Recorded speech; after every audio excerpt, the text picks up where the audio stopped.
your reviewer. You review it, I review you. This is my partner, Mr. Id. And happy holidays, everyone. Today, we're going to be taking a look at Animenia's review of Pokemon's Holiday Hijinks. Too hot for TV. What the? Leader? What? Me. You said you were doing Suede's review of Holiday Hijinks. Should have been more specific. We meant the original one from 2012. Oh. Hello, boys and girls. Suede here, and I'm ready for the Christmas season.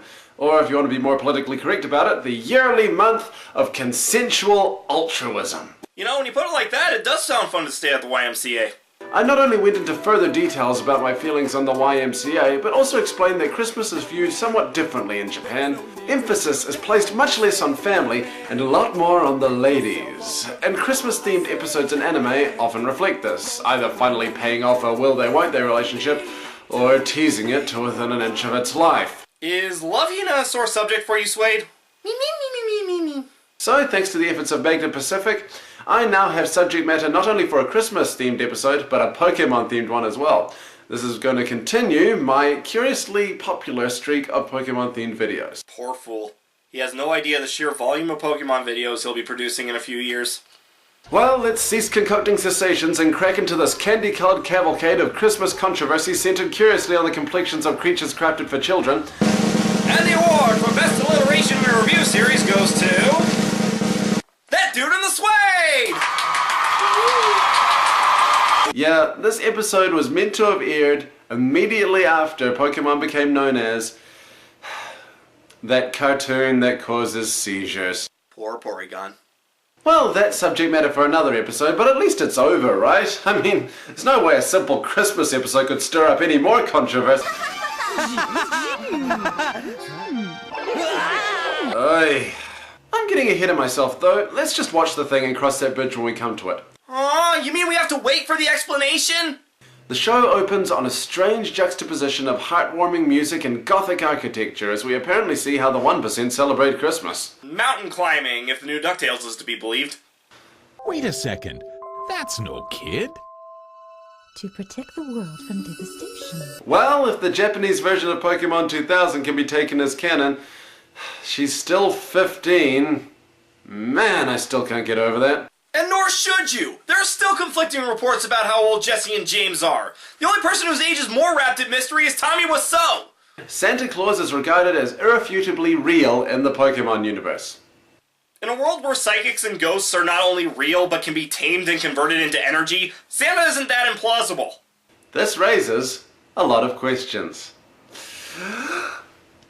If Santa Claus is real, this means St. Nicholas was a real figure in Pokemon history, as Santa Claus is just a corruption of Sinterklaas, the Norwegian phrase for St. Nicholas. Wait, this needs something. Got it! If Santa Claus is real, this means St. Nicholas was a real figure in Pokemon history, as Santa Claus is just a corruption of Sinterklaas, the Norwegian phrase for St. Nicholas. If Nicholas was really made a saint, then that means Catholicism also exists. Do Pokemon Catholics worship the traditional Christian god, or do they worship Arceus? Do they have a Pokepope, or does Arceus bestow sainthood in person?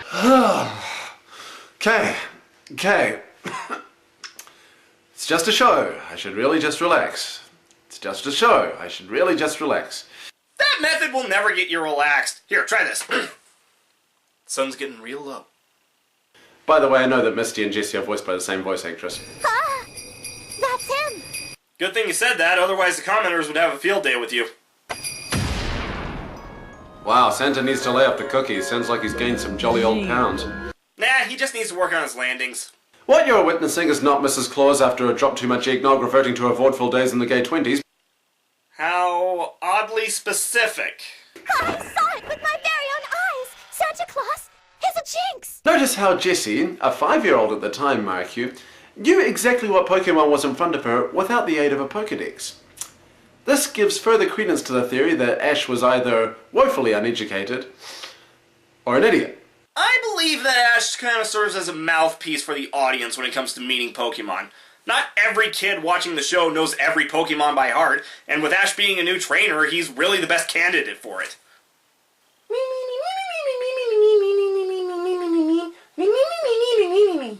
Its special attack is the lovely kiss, which puts its opponent into a deep sleep. Which is odd, considering that if I ever got kissed by that thing, I would likely never sleep again. I think the idea is that you would pass out in terror. I gotta capture this Pokemon. Holy crap, Ash actually wants to capture a Pokemon? It's like the crazy backwards universe. Where cats chase dogs and sitcoms are funny. Good lord, it's been ages since I've seen anything related to that show. This is actually quite a nifty callback, as Charmander is present in this scene. You see, Charmander's first appearance was also as an abandoned Pokemon, so it's kind of cool that they were able to set up that kindred relationship there. More like subtle symbolism, really, that may or may not have been intentional. But it can't be. What can't be? I think this boot belongs to Santa Claus. To Santa Claus? Well, what makes you think that? Just look inside. Huh? It's got his picture right there. Why would I put my name in my boot? Everybody knows old Santa. 4Kids strikes again! After learning that Jynx was set adrift while shining her master's boot. Okay, Suede, ready to talk controversy? Not yet, not yet. What are you waiting for? A formal invitation? Me. The trio hitch up their water-type Pokemon and head up for the North Pole with Team Rocket in hot pursuit. Because by now we've established in the Pokemon world, it's not stalking as long as both parties are underage. What the flip did I just say? Me.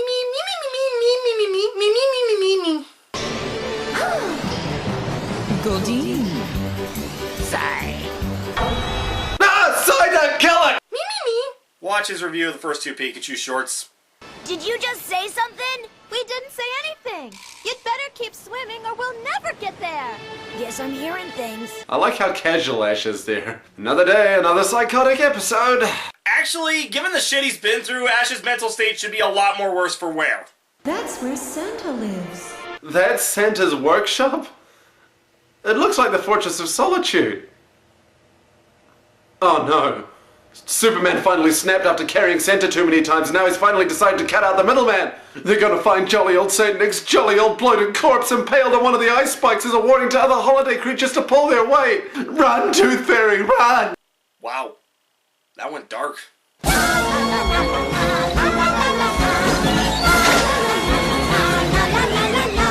And yet, Team Rocket was still more effective than Lock, Shock, and Barrel. After that, they head to the workshop where they find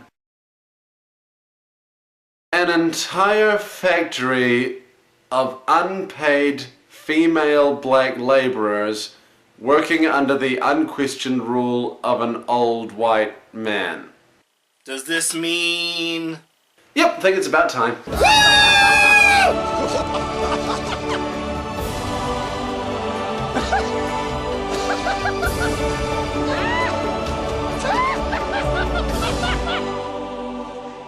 It is time.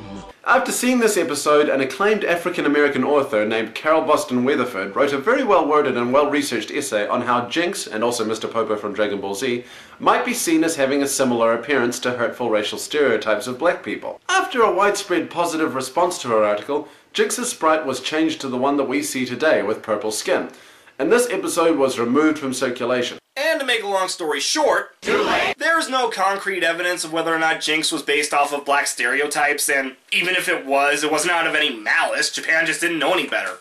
Whew, that was quite a tangent, but I wanted to get it right. And no one will blame you for that. On with the story. Aye, Captain!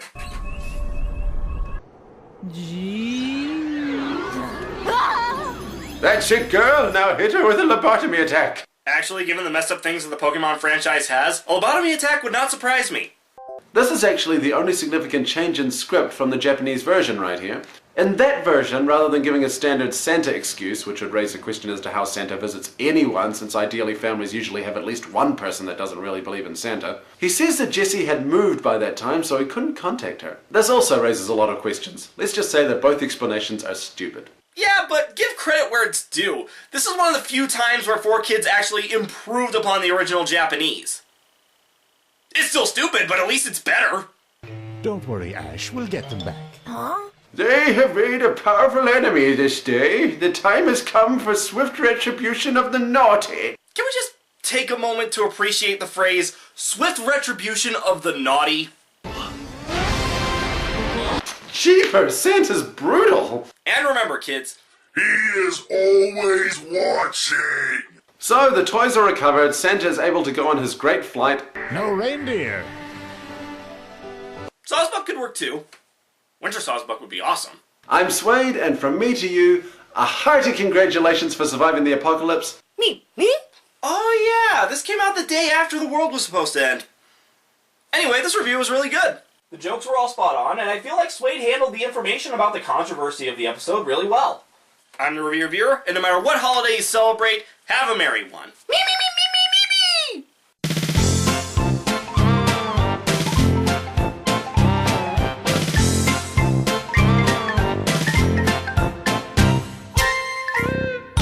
Who's got a beard that's long and white? Santa's got a beard that's long and white.